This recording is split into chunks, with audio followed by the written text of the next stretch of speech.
Good morning YouTube, toujours en famille et j'ai décidé aujourd'hui d'ouvrir le monstre, d'ouvrir la batterie 48 volts de chez Orient Power.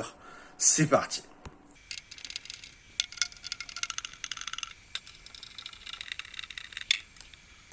Alors ce qu'on peut apercevoir dans un premier temps, ici c'est le BMS, un beau BMS bien ventilé, bien aéré je veux dire, avec un beau radiateur comme on appelle chez nous. Et en fait ici vous avez tout le BMS, les connectiques, tout est bien fixé, c'est bien épais, c'est bien solide. Encore une fois, c'est du très très beau matos. Ici on a notre interrupteur. Je suis vraiment surpris de ce que je découvre, c'est vraiment beau. L'afficheur qui est ici, la circuiterie avec l'écran LCD.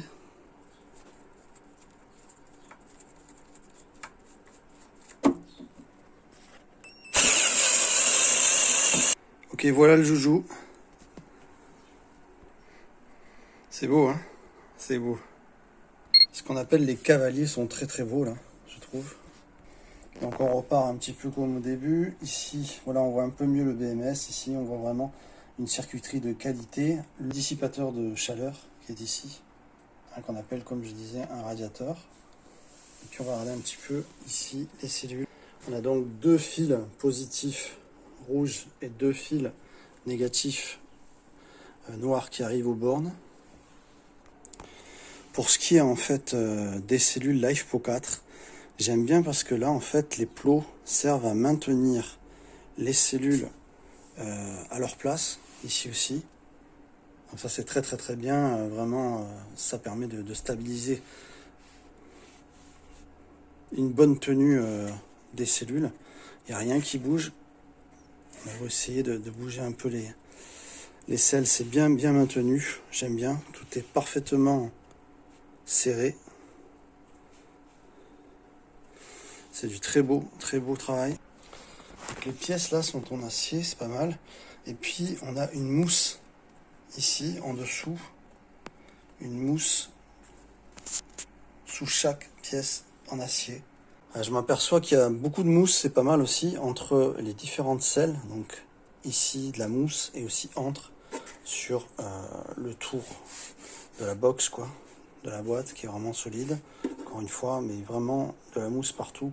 Alors, on a vraiment, même d'aspect, on voit quelque chose qui est sérieux. La plaque du dessus, je trouve ça pas mal au niveau d'une protection de plus. Par contre, ce que j'aurais aimé, c'est quelque chose en dessous. Donc un isolant de la mousse pour isoler les selles. Parce que quand on l'applique dessus, ce qu'il y a de bien, c'est que c'est assez haut. Bon, pour ne pas que ça touche. Mais ça aurait été sympa, quelque chose, un isolant sur toutes les selles là, et après mettre la plaque. Enfin, c'est juste une légère observation, quoi. Donc toutes les cellules, en fait, toutes les sont réparties, sont reliées entre elles de manière à faire du 48. On pourrait, tout en changeant le système, faire du 24, on pourrait même faire du 12.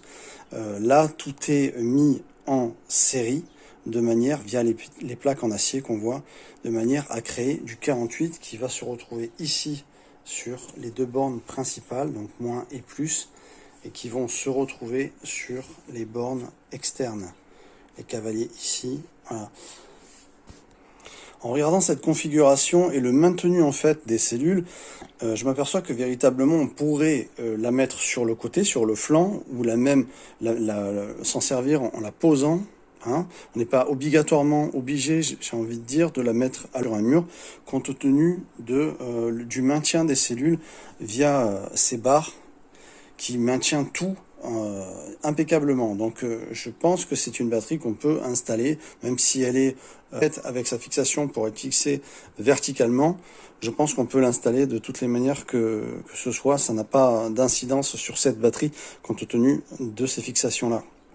Allumer la batterie ici. Voilà. Donc ici on a notre interrupteur. Je vais la mettre en tension. Ok, et puis ici, on a effectivement un petit témoin lumineux dans le BMS Ce BMS, il est génial. Et les MOSFET sont vraiment, vraiment très, très, très beaux. Une circuiterie encore fabuleuse, quoi. Alors, autre chose, on va avoir 4 capteurs de température ici, dans cette batterie, qu'on va retrouver ici, ici, et ici, et ici. Donc, ces capteurs sont bien répartis. Alors je rappelle que ça, c'est pas bien évidemment un hybride. Il y en a qui ont tendance, même si on voit que c'est une batterie par les cellules, mais les profanes en fait pourraient se tromper puisque ça ressemble à un hybride, mais ça n'en est pas un. C'est une batterie de 48 volts avec 100 ampères heure. Alors 100 ampères heure en 48 volts, c'est beaucoup plus que 12 volts en ampères heure par rapport à l'énergie. Je vous ferai un petit cours simplifié. Davantage d'avoir une tension plus élevée. Par exemple, diminuer effectivement, comme j'en avais parlé la dernière fois, je vous invite à aller voir la vidéo, la taille des câbles en réduisant l'échauffement. Et aussi, ça permet de réduire ainsi le poids, le coût de la conception, la production. Voilà. Il y a aussi énormément de... On va avoir moins de pertes d'énergie en 48 volts. Encore une fois, il y a beaucoup de constructeurs qui ont opté pour du 48 volts, hein, les hybrides, les voitures électriques.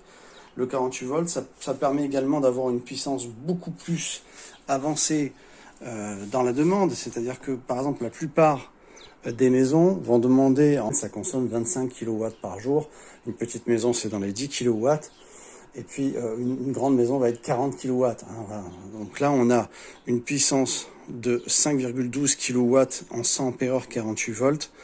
C'est du très très beau matos. Là on peut rien dire, il n'y a rien à dire, même quand j'ai parlé de l'isolant, c'est vraiment du perfectionnisme, mais la plaque est assez haute pour que ça ne touche pas les cellules. Moi, honnêtement, j'ai rarement vu un matériel aussi beau, aussi solide.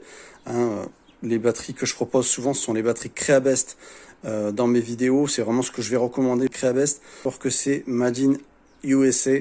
Hein, Orient Power, c'est quand même américain à la base.